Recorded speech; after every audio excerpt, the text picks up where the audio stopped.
En esa obra, por primera vez, yo estoy planteando que la duda es producto de lo desconocido y de las confusiones.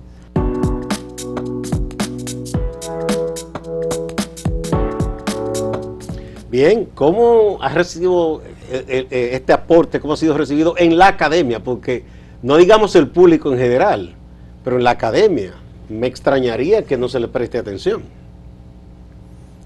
Bueno, esa parte ahí realmente no sé si es que se necesita un poco más, vamos a decir así, de publicidad y que los académicos conozcan la obra. Se puso a circular allá en la Universidad Autónoma de Santo Domingo y de inmediato se subió a Amazon, pero eso se lleva su tiempo porque eso requiere de inversión en términos de publicidad y todo eso. Entonces, si uno no invierte en publicidad, el algoritmo, o sea, no funciona. Tenemos el caso de una serie de escritores buenos y que muchas veces no son tan buenos, que cuentan con todo un equipo, un aparataje, o sea, publicitario, que proyectan y difunden su obra. Bueno, eso sí tiene un contrato con una editora grande, ¿verdad? Que aquí no hay una gran editora tampoco. Entonces, se juega cuando se hace un aporte a mantener la obra en silencio. Eso es natural. Ya Arthur Schopenhauer lo decía, que sobre todo los que tienen, o sea, medianía de edad o de razón, vamos a decir así, como si se pusiesen de acuerdo, mantienen un silencio sepulcral frente a una obra que tenga, ¿verdad? Que tenga cierto nivel de trascendencia, digamos. Por ejemplo, ese libro, Duda de la Duda, es por primera vez que se hace un trabajo donde se reflexiona, se visualiza el valor de la duda. Hay muchas dudas que son enfermizas, patológicas, y no tienen ninguna razón de ser. Pero dudando esa duda, yo me doy cuenta si esa duda tiene fundamento o no tiene fundamento. Por ejemplo, una señora le dice al esposo, mira, ya la señora que nos alquiló la casa, que vive al lado, la bruja, se chupó el muchachito y se murió. El esposo regresa del trabajo y tomó una decisión irracional, mandó a la señora hacia el otro mundo, porque él no dudó. O sea, si él hubiese dudado de esas palabras que le dijo la esposa, no comete ese error. Reflexiona un poco. Reflexiona un poco. Entonces, ¿qué significa?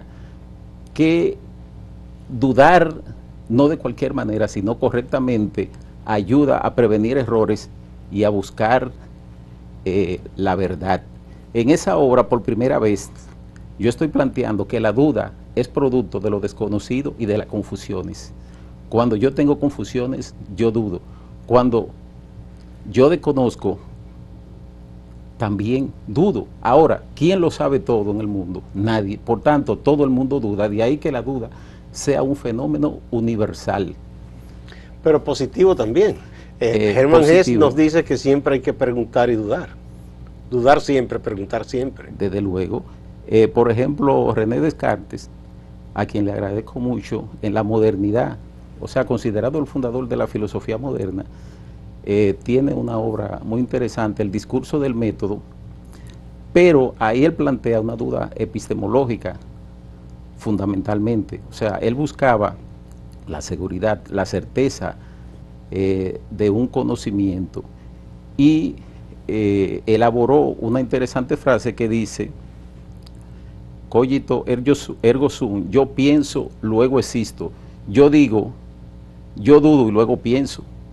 Porque pensar implica fundamentalmente, siempre y cuando se haga desde una perspectiva reflexiva y crítica, un dudar. Bueno, y este alemán, ¿cómo se llama el alemán que tiene el libro, que es una tesis interesante, La pregunta por la cosa? ¿Cómo que se llama? Michel Foucault. No, el alemán, que es con H el nombre, ahora no. Habermas o Hegel. No, Heidegger. Es Heidegger. Ah, Martin Heidegger. La pregunta por la cosa. Ah, exacto. Bien. Bueno, Entonces yo auguro que el libro, en la medida que sea, digamos, dado a conocer, bueno, estamos haciendo, en este caso la profesora Sí.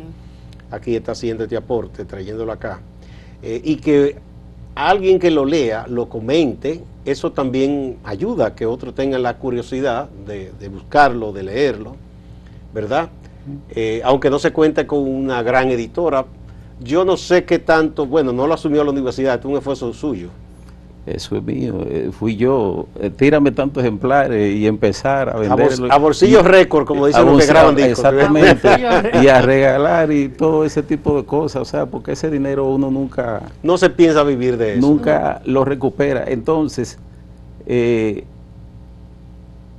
yo leía sobre el destino de muchos pensadores que vivían en la marginalidad y todo eso, a pesar de su gran desconocimiento. Y ahora, aunque no me considero una gran cosa realmente, sino una persona que ha puesto un granito de arena en la cultura y a través de esas obras. Por ejemplo, el rechazo, el desprecio que se sufre es extraordinario. O sea, esa obra, Duda de la Duda, está sola en el planeta.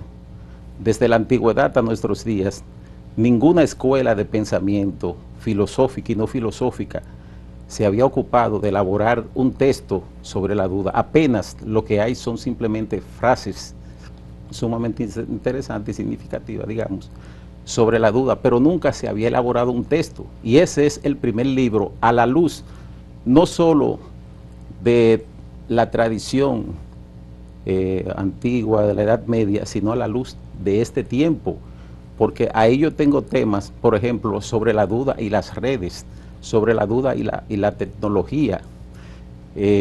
Por ejemplo, tenemos el tema, hoy que entramos, que se habla de una crisis de la confianza. Yo tengo un tema titulado Duda y confiar desconfiando, dudar y decepcionar la decepción, duda y dolor del pensamiento. Pero también hay otro trabajo que se titula Inteligencia Artificial, Duda y Razón Desencontrada, donde yo estoy planteando que no hay forma de que la máquina piense, de que la máquina dude, porque quien programa esa máquina es una persona cuya razón está limitada. Entonces, la máquina O sea, que también usted no se está inscribe limitada. dentro de quienes temen, dice que esa inteligencia artificial supuestamente tomará en un momento una autonomía que va no solo a sustituir al ser humano, sino hasta avasallarlo en un momento. ¿Usted no teme eso? Yo pienso que no, yo pienso que simplemente lo que existe es un discurso que busca sembrar el terror en los seres humanos. Pero eso a mí me parece un absurdo realmente. O sea, esas máquinas no son independientes. Quien la crea tiene el poder no solo de hacerla dentro de ciertos límites inteligentes, sino también de controlarla a ella. Y eso no se le dice a la gente. A ver, perdón maestra, que estoy sirviendo con la cuchara grande, Sí, preguntándole mucho, porque me ha picado la curiosidad. A propósito de la pregunta y la duda. Si usted dice que se quiere generar temor en el ser humano, ¿quién querría generar ese temor, digamos, colectivo, y con cuál fin? Porque no es un deporte, alguna finalidad tendrá. Bueno, usted es una persona sumamente lúcida e inteligente, vamos a decir, es muy lúcido y sabe qué es lo que se busca, qué es lo que se busca con ese discurso realmente. Hay un interés de control, de dominación, no por parte de la máquina, sino por determinados seres humanos. O sea, buscan controlar los seres humanos, llevándole un discurso determinado. O sea que no está ni siquiera cerca de la realidad. Bien, vamos a la pausa y regresamos.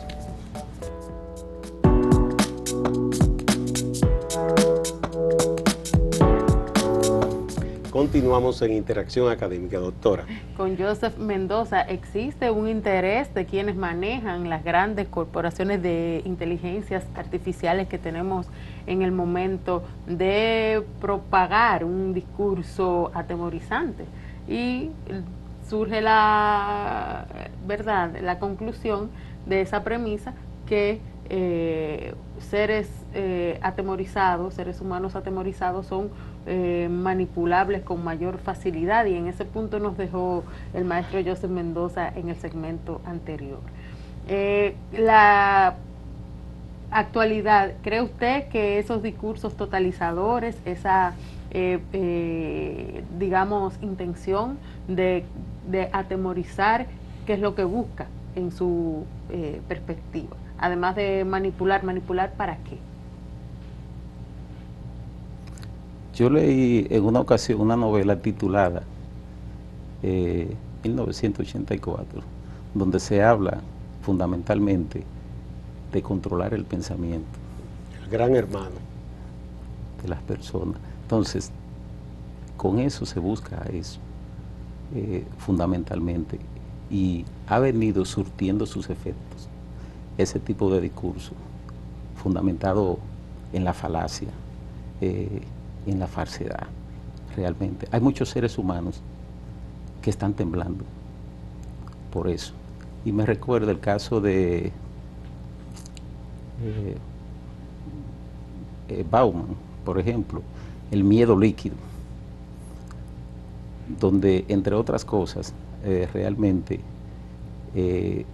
deja entrever en esa interesante obra, o sea, cómo el miedo se utiliza como mecanismo de coerción del sujeto. El miedo como mecanismo de coerción para, porque mientras más miedo tenemos, más consumimos y consumimos más alienables somos, ¿no? Exacto. Entonces, es una manera muy sutil también de controlar a la gente y mantenerla atemorizada. Cuando yo estudio las máquinas, su filosofía, porque hay una filosofía de las máquinas, me doy cuenta realmente de que están muy limitadas. Están muy limitadas. O sea, de que no es verdad que tienen una inteligencia, porque si tienen una inteligencia artificial, no tienen ninguna inteligencia. O sea, la inteligencia real como tal no es artificial. No puede ser artificial. Es lo primero. Por ejemplo, estuve estudiando a profundidad lo que era la inteligencia y elaboré un libro, un trabajo, vamos a decir,